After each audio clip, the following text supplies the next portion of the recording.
Assalamualaikum warahmatullahi wabarakatuh. Selamat siang. Di sini saya minta maaf karena untuk teman-teman yang belum saya sampaikan atau saya jelaskan mengenai metode yang kita akan gunakan bersama-sama di instalasi farmasi maupun puskesmas. Jadi saya membuat video ini melalui via Zoom agar teman-teman yang belum sempat kita bertemu bisa mengetahui bagaimana penyusunan metode konsumsi ini yang akan kita terapkan nantinya sebagai rencana pengadaan di tahun anggaran 2022. Nah, ini saya ambil contoh untuk obat saja karena obat dan BKP semuanya sama. Di sini untuk metode konsumsi itu kita berdasarkan pemakaian per 10 bulan. Kemudian di sini di tabel berikutnya adalah pemakaian rata-rata per bulan. Kemudian lead time, di sini lead time kita ketahui bersama biasanya 6 bulan atau waktu tunggu. Kemudian buffer stock, di sini misalnya ada kejadian luar biasa ataupun sebagai stok pengaman dari puskesmas maupun gudang farmasi kita. Di sini bisa kita memakai 10% ataupun 20%. Itu sudah ada referensinya. Kemudian sisa stok. Nah, sisa stok ini sisa stok di gudang maupun sisa stok di puskesmas. Nah, ini saya sudah rumus. Jadi teman-teman PJ hanya saya akan memudahkan teman-teman PJ dengan hanya menginput pemakaian per bulan, per 10 bulan dengan sisa stok yang ada di gudang PKM masing-masing. Yang ini bisa teman-teman terapkan nantinya ke puskesmas masing-masing. Nah, boleh kalau ada yang tidak dimengerti, nanti bisa via telepon ke saya ataupun SMS atau WA, atau bisa ketemu langsung. Karena kita di sini lumayan padat ya jadwalnya. Nah, di sini saya akan contohkan misalnya pemakaian rata-rata per bulan, per 10 bulan untuk obat untuk Aquades atau air untuk injeksi. Misalnya pemakaian rata-rata pemakaian per 10 bulan itu kita lihat dari rekapan Januari sampai Oktober. Sudah pernah saya katakan sebelumnya bahwa saya untuk teman-teman PJ saya membutuhkan rekapan dari kalian dari Januari sampai Oktober untuk memudahkan kalian nanti pada saat penginputan di metode konsumsi. Nah, misalnya untuk air untuk injeksi di pemakaian per 10 bulan itu mencapai 300 vial.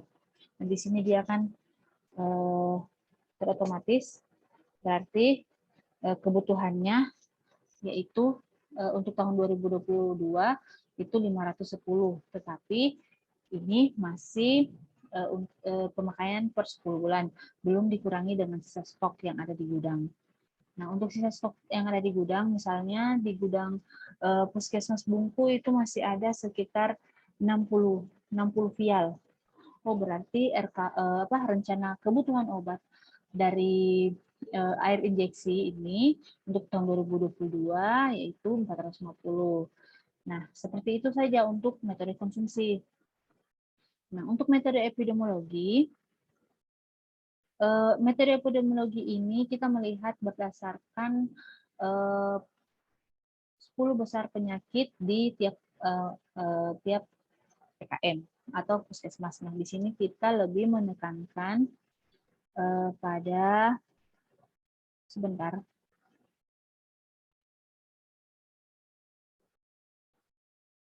Saya cari dulu.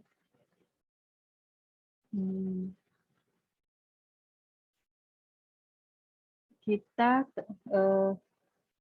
menekan pada saya stop share dulu.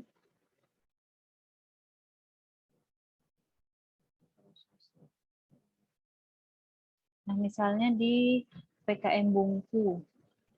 Nah, untuk PKM Bungku ini kita lihat bahwa jenis penyakit terbesar yang pertama itu hipertensi, kemudian diabetes mellitus, kemudian influenza. Kita lihat kita tekankan pada jumlah kasus baru. Nah, di mana jumlah kasus baru untuk hipertensi itu ada 1.709. Nah, berarti ini 1.709 ini nantinya kita akan kalikan untuk per bulannya itu pemakaian obatnya berapa. Misalnya satu pasien itu misalnya dia menggunakan amlodipin, satu pasien itu untuk satu bulannya dia hanya mengambil 15, atau pasien berikutnya dia mengambil 10. Nah, ini untuk kasus berdasarkan penyakit ini, di sini saya tekankan untuk para PJ Puskesmas memberitahukan kepada pengelola di Puskesmas untuk berkomunikasi dengan tenaga kesehatan lainnya agar mereka bisa memberikan masukan, terutama dokter karena mereka yang meresepkan obat-obat tersebut.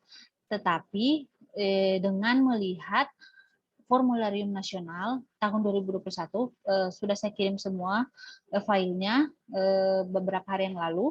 Di situ teman-teman PJ Puskesmas memberitahukan kepada pengelola di Puskesmas untuk print out Fornas itu, terus memberikan referensi kepada para dokter untuk tidak memberikan resep yang bukan pemakaian obat di fasilitas tingkat dasar atau tingkat 1. Nah, di situ sudah tertera semua obat-obat yang dapat diberikan untuk pasien-pasien di Puskesmas pada tingkat 1. Nah, seperti itu. Kalau untuk yang ini biasanya ini yang bersinggungan langsung yaitu pengelola Puskesmas. Kita hanya mengambil nanti data dari pengelola Puskesmas itu. Nah, kalau misalnya mereka sudah jumlah kasus baru ini 1.709 ini untuk misalnya mereka menggunakan semua amlodipin, karena biasanya itu dikombinasi, tapi misalnya dia menggunakan amlodipin, kemudian amlodipin ini berapa per bulannya dari 1.709 pasien ini, kemudian dikali 10, kemudian dimasukkan lagi ke metode konsumsi. Seperti itu, makanya saya menggunakan kombinasi metode konsumsi dan juga metode epidemiologi agar di sini ketahuan, di sini nanti tidak ada terlalu berlebihan dalam memakai obat maupun terjadi kekosongan obat, seperti itu.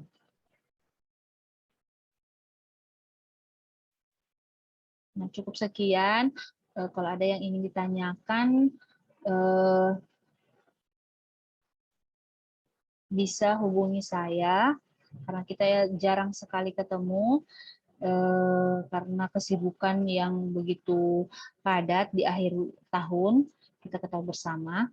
Dan semoga apa yang saya jelaskan ini bisa dimengerti dan bisa diterapkan di puskesmas masing-masing yang teman-teman pegang. Terima kasih. Assalamualaikum warahmatullahi wabarakatuh.